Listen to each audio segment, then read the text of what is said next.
দর্শক আমন্ত্রণ diamond cement প্রসঙ্গ চট্টগ্রামে। আপনারা নিশ্চয়ই জানেন চ্যানেল 24-এর সাপ্তাহিক আয়োজনে আমরা বৃহত্তর চট্টগ্রামের সমসাময়িক নানা বিষয়ে আমরা বিশ্লেষণ করার চেষ্টা করি। আজ আমরা আলোচনা করব নির্বাচন নিয়ে। দর্শক, আমরা আজকের এই পর্বে আমরা আলোচনা করতে চাই নারীরা সামনের নির্বাচন নিয়ে কি ভাবছে বা তাদের ভাবনা কি, বা তারা এই নির্বাচন নিয়ে কি বলছে, তাদের প্রতিক্রিয়া কি।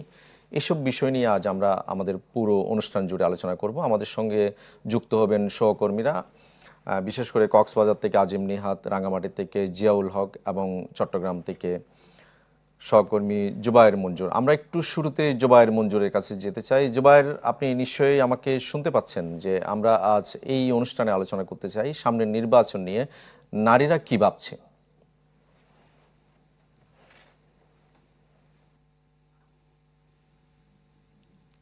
নিশ্চয়ই কামাল, ধন্যবাদ আপনাকে। আপনি নিশ্চয়ই জানেন ত্রয়োদশ জাতীয় সংসদ নির্বাচনের তফসিল ইতিমধ্যে ঘোষণা হয়েছে এবং সেই অনুযায়ী আগামী 12 ফেব্রুয়ারি জাতীয় নির্বাচন। এর মধ্যে যে মনোনয়নপত্র সেটি দাখিল হয়েছে এবং এখন যেটি চলছে যে মনোনয়ন যাচাই বাছাই কার্যক্রম। তো এই নির্বাচন ঘিরে নারীদের যে ভাবনা সেটি নিয়ে নিশ্চয় আপনাকে আমি সবটি বিষয় জানাবো এবং আমার সাথে এই বিষয়গুলো নিয়ে জানাতে যুক্ত আছেন দুজন বিশ্ববিদ্যালয়ের শিক্ষক। একটু যদি পরিচয় করিয়ে দিই, আমার ডান পাশে আছেন দিলরুবা আক্তার এবং আমার বাম পাশে আছেন তাসনিমা ইরিন। আমি দুজনের সাথে কথা বলবো। প্রথমে একটু যেতে চাই দিলরুবা আক্তারের কাছে। আপনার কাছে একটু যেতে চাই, এই যে আগামী ফেব্রুয়ারি জাতীয় সংসদ নির্বাচন, এটি ঘিরে একজন নারী হিসেবে আসলে আপনার ভাবনা কি, যদি একটু জানাতেন।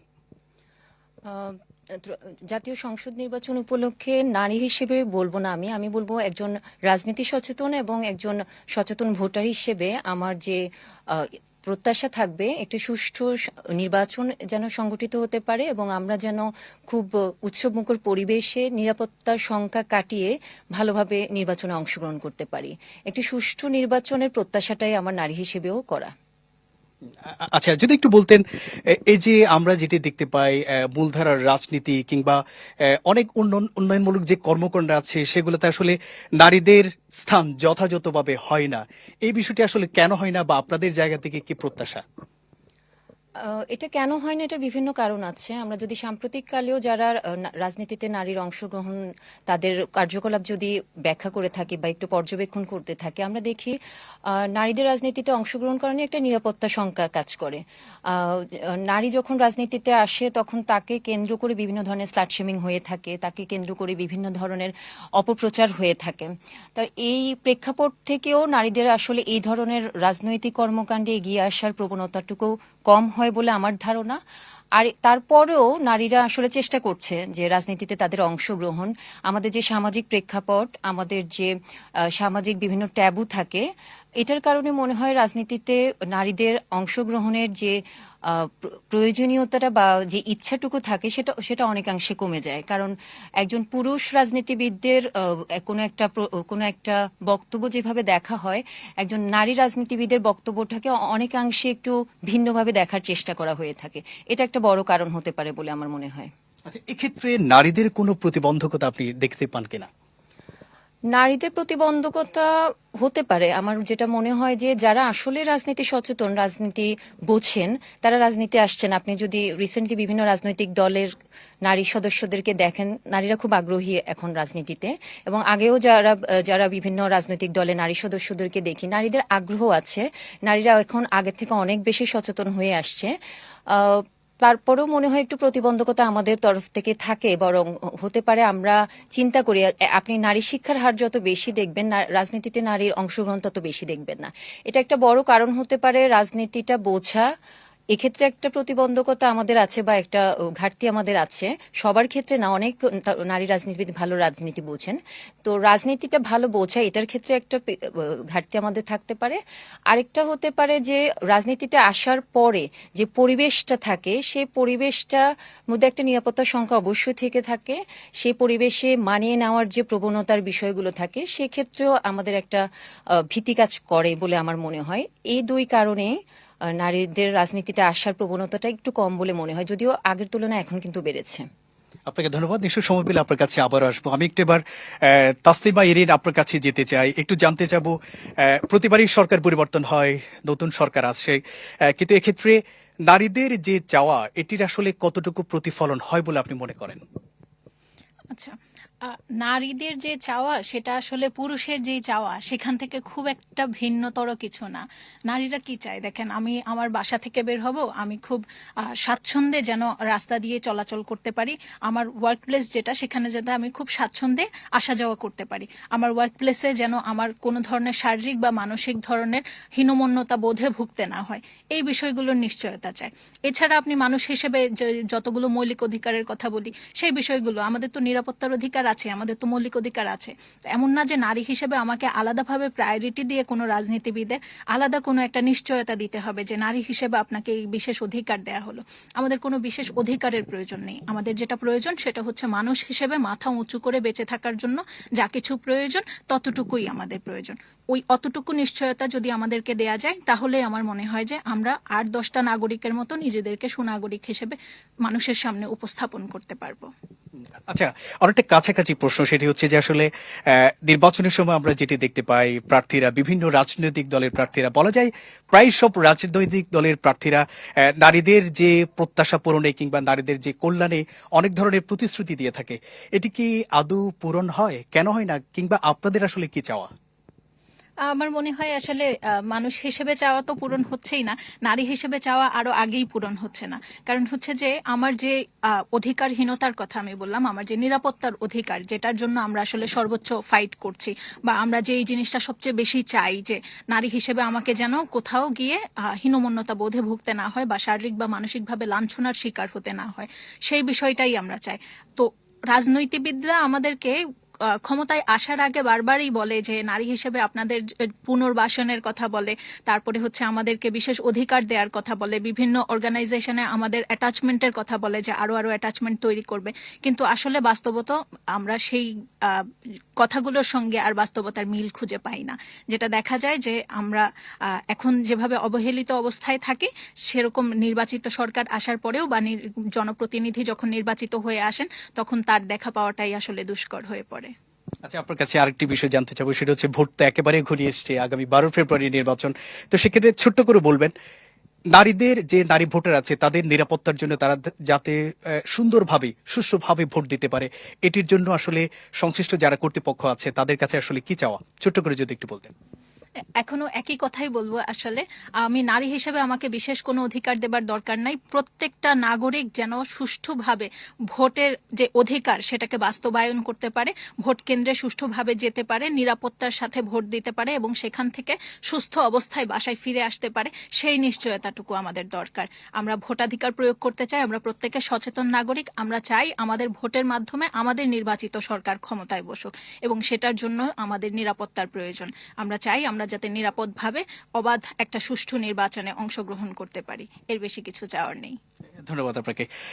কামাল পারভেজ, আপনি শুনছিলেন আমি দুজন বিশ্ববিদ্যালয়ের শিক্ষক, অর্থাৎ দুজনই পোর্ট সিটি ইন্টারন্যাশনাল ইউনিভার্সিটির শিক্ষক, এবং একজন দিলরুবা আক্তার এবং আরেকজন তাসলিমা ইরেন, দুজনের সাথে কথা বলেছিলাম।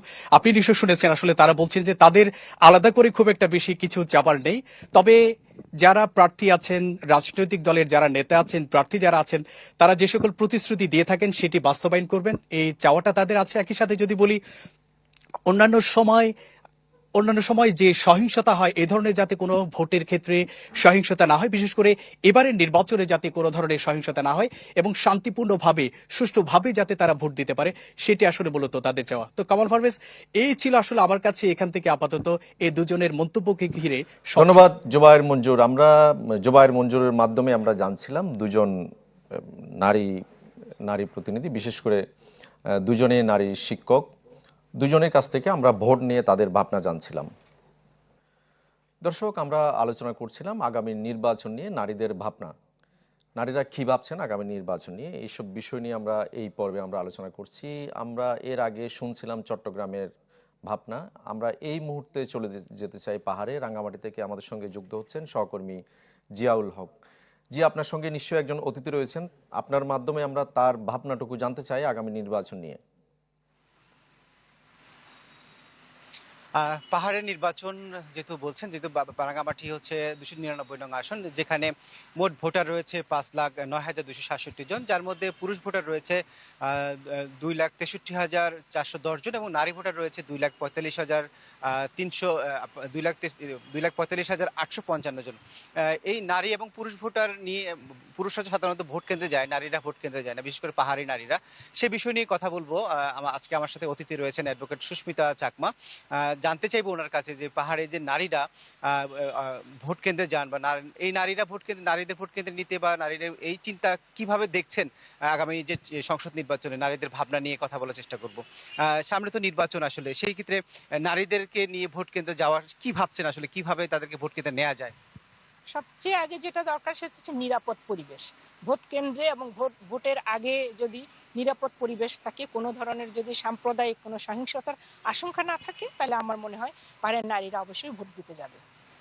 সেক্ষেত্রে যদি আরেকটা প্রশ্ন করতে চাই আপনার কাছে, সবসময় ভোট আসে, সরকার গঠন করে, কিন্তু বাস্তবে নারীদের চাওয়া পাওয়া কতটুকু বাস্তবায়িত হয় বলে আপনি মনে করেন?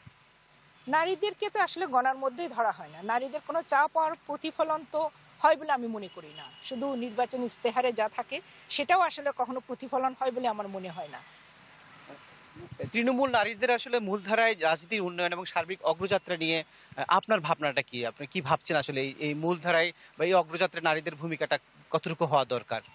নারীরাও যেহেতু ভোটার, ভোটের সময় নারীরাও ভোট দেয়, আমার মনে হয় অগ্রযাত্রায় অবশ্যই নারীদের অংশগ্রহণটা থাকা দরকার। তৃণমূল পর্যায়ে নারীদেরকেও সেখানে সম্পৃক্ত করার সুযোগটা থাকা দরকার। এই বিষয়ে তৃণমূল পর্যায়ে যদি রাজনৈতিক দলগুলো যেন অংশগ্রহণমূলক যদি কোনো কার্যক্রম হাতে রাখে বা রাষ্ট্র পরিচালনার ক্ষেত্রেও তৃণমূল নারীদের যদি প্রতিনিধিত্বের বিষয়টা আরেকটু জোরদার হয় তাহলে ভালো। আমি মনে করি যে এখানে যে 3 পার্বত্য জেলার জন্য 3 জন নারী সাংসদ অবশ্যই দরকার আছে। আর লাস্ট শেষ প্রশ্নটি করতে চাই যে পাহাড়ের নারী হিসেবে আগামী যে সংসদে যারা নেতৃত্ব দিবে, তাদের কাছে আপনার ভাবনাটা কি থাকবে? পাহাড়ের নারী হিসেবে এই যে বললাম 3 পার্বত্য জেলা থেকে 3 জন নারী প্রতিনিধি আমরা সংসদে চাই। তাছাড়া যে নারী বিষয়ক সংস্কার কমিশন কিন্তু সারা দেশের নারীদের যে মতামতগুলো প্রতিফলিত করে যে প্রতিবেদনটা দিয়েছে, আমি চাই যে নারী বিষয়ক সংস্কার কমিশনের যে সুপারিশগুলো এগুলো যেন যে সরকার আসবে তারা যেন বাস্তবায়ন করে। নারীদের অধিকার যেন থাকে এবং নারীদের সর্বোপরি নিরাপত্তার বিষয়টা যেন থাকে এবং নারীরা যাতে তাদের সংস্কৃতি, তাদের স্বকীয়তা, তাদের অধিকার নিয়ে দেশ গঠনে, রাষ্ট্রে যেন তারা, প্রশাসনে হোক, সবখানে যেন তারা উন্নয়নে অবদান রাখতে পারে। তো তাদের বিষয়টা দেখতে হবে সেইভাবে। শেষ ছোট একটি প্রশ্ন করবো এটা বলছে যে শহরের যে নারীরা ভোট কেন্দ্রে যায়, কিন্তু দুর্গম এলাকার নারীদের ভোট কেন্দ্রে নেওয়াটা আসলে চ্যালেঞ্জ কিনা এই নির্বাচনে? অবশ্যই চ্যালেঞ্জ। ওখানে ভোট কেন্দ্রগুলো এমন জায়গায় যেতে হবে যেখানে নারীরা সহজে আসলে ভোট কেন্দ্রে যেতে পারে এবং তাদের মানে সুবিধাজনক অবস্থানে যেন তারা যেতে পারে। আমরা অনেকও দেখেছি পার্বত্য অঞ্চলে যে অনেক দুর্গম জায়গা আছে যেখানে তাদের ভোট দিতে হতে একদিন হেঁটে আসতে হবে। সেরকম জায়গায় ভোট কেন্দ্রগুলো এমন জায়গায় নেওয়া দরকার যেখানে তারা মানে সহজে যেতে পারবে এবং তারা যেন ভোট দেওয়ার ক্ষেত্রে উদ্বুদ্ধ হয়, সেই পরিবেশও তাদেরকে নিশ্চয়তা দেয়। ভোটের 2-1 দিন আগে যদি এমন কোনো পরিবেশ সৃষ্টি করা হয়, কোনো সাম্প্রদায়িক উস্কানি যদি থাকে, নারীরা যদি মনে করে তারা নিরাপদ না সেখানে, তাহলে তো অবশ্যই তারা ভোট দিতে যাবে না। তাদের জন্য নিরাপদ পরিবেশটা অবশ্যই নিশ্চিত করতে হবে আগে। ধন্যবাদ আপনাকে। যেমনটি আসলে বলছিলেন অতিথি, যে নারীদের আসলে ভোট কেন্দ্রে নিয়ে যাওয়া এবং ভোট কেন্দ্রে নিরাপত্তা ব্যবস্থা না করা পর্যন্ত আসলে এই যে নারীদের ভোট কেন্দ্রে নেওয়াটা আসলে কঠিন চ্যালেঞ্জ হিসাবে এবারে নির্বাচনে। এই ছিল রাঙামাটি থেকে আমার কাছে সবশেষ।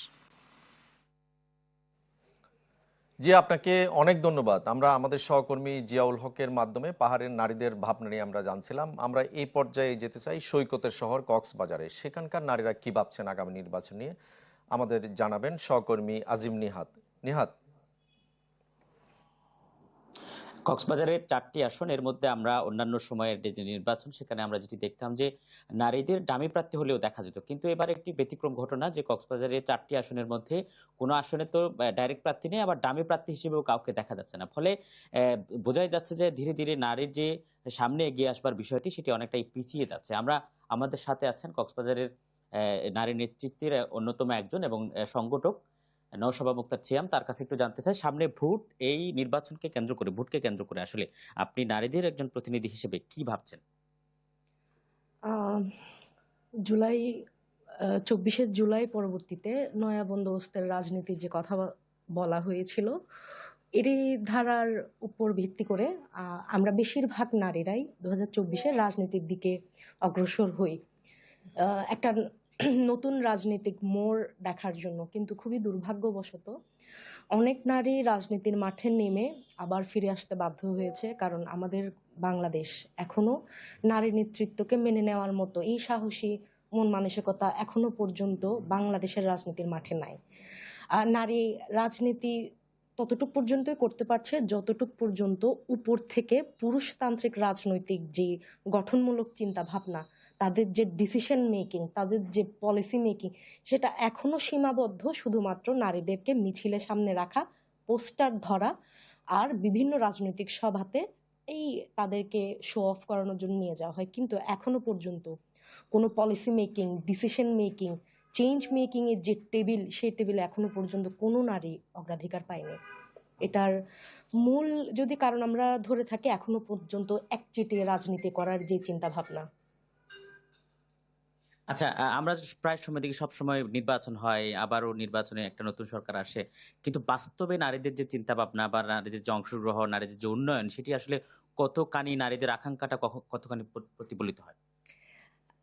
এখন তো এটা খুবই দৃশ্যমান, কারণ অনেক নারী নেত্রী যারা রাজনীতির প্রথম সারিতে, তাদেরকে শো অফ করা হচ্ছিল যে আমরা নয়া বন্দোবস্ত চাই, আমরা নারীদের ক্ষমতা চাই। এটা তো আমরা অনেক যুগ ধরে, মানে বাংলাদেশ স্বাধীন হওয়া থেকে এখন পর্যন্ত আমরা নারীদের অধিকার নিয়ে অনেককে কথা বলতে শুনছি, কিন্তু আসলেই নারীরা কি চায়? এই যে আমি আবারও বলবো, এই যে পলিসি মেকিং এ কখনো কি কোনো নারীকে বসানো হয়েছে? না, এখনো পর্যন্ত হয় নাই। তৃণমূল থেকে শুরু করে একদম আপার লেভেলের যেই রাজনৈতিক দলগুলো আছে এখন নারীরা সাইবার বুলিং এ বেশি শিকার হয়, সেখানে আমি আপনাকেও এরকম শিকার হতে দেখেছি। এটা আসলে কতখানি বাধা তৈরি করে?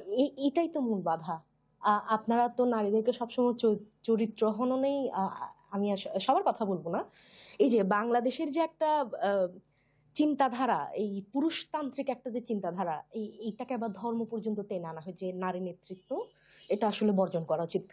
এখানে তো নারীরা নেতৃত্ব দিতে আসছে না, আমরা তো আমাদের পিছনে 10-20টা বাইক নিয়ে আমরা যে শোডাউন দিব, আমরা সেই নেতৃত্ব চাই না। এখনো পর্যন্ত বাংলাদেশের কোনো নারী যারা নির্বাচন করতে চাইছে, তারা কি একবারও বলছে যে আমি আমার পিছনে বিশাল বহর নিয়ে হাঁটতে চাই, আমি ওই নেতা হতে চাই বা আমি ওই নেত্রী হতে চাই? না, আমরা পলিসি মেকিং এ বসতে চাই। ঠিক আছে, ধন্যবাদ। আমরা কথা বলছিলাম নারী নেত্রী নওশাবা সিয়ামের সাথে। তার সাথে অনেক কথা বলে যেটি জানলাম যে আসলে কোন কোন জায়গায় নারীরা বাধাগ্রস্ত হচ্ছে, বিশেষ করে এবারের নির্বাচনে তারা কি ভাবছে। এই ছিল আমার কাছে এখান থেকে সর্বশেষ। নিহাত, আপনাকে অনেক ধন্যবাদ। দর্শক, আমরা পাহাড় থেকে সমতল নারীদের ভাবনা নিয়ে আমরা জানছিলাম, বিশেষ করে ত্রয়োদশ জাতীয় নির্বাচন নিয়ে নারীরা কি ভাবছেন, এই অঞ্চলের নারীরা, সেসব বিষয়ে আমাদের সহকর্মীরা আমাদেরকে জানাচ্ছিলেন। দর্শক, আপনাদেরকেও ধন্যবাদ। ভালো থাকুন সবাই।